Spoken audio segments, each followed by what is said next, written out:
Hello, it's Bridget here from Bridget O'Donnell from Relax, Relate, Restore, and I'd just like to share with you something about nonviolent communication or compassionate communication, well, particularly the word nonviolent.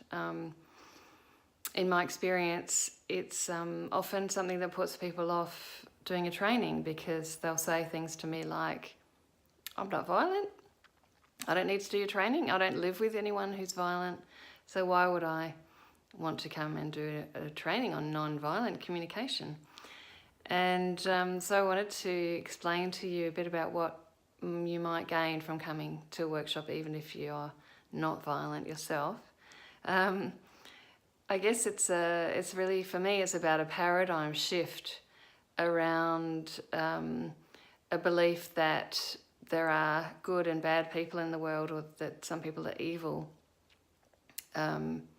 Knowing that in NVC we say that people are just, whatever they do, they're just trying to meet unmet needs.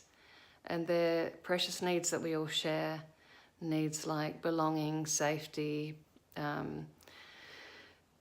trust, care, consideration, respect. And so people will do things that we find abhorrent or difficult to understand, that were painful. They might trigger us in some way because they're not meeting our needs. They're unpleasant for us to be around, those behaviours. But it's not about us. It's about them trying to meet those needs, and they're doing whatever they think they need to do because those needs are so precious. And when I think of that, when I remember that, it really helps me to have compassion for others, even when they're doing something that's incredibly painful for me. When I realise that it's really only about them going about trying to meet their needs in the best way they know how. And it's really, really important for them to do what they're doing to meet those needs. It helps me, really helps me to understand when it just seems, often when I just don't understand at all, I can remind myself that, and it's really helpful. It helps me to be less judgmental of others then.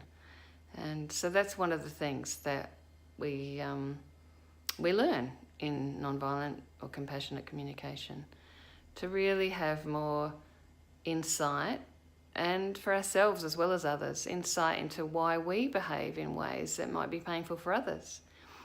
And so that's my tip for today. And my request for today is, would you be willing to like or share this video? And also, would you like to, is there anything you'd like me to address in my next video? I'm doing 10.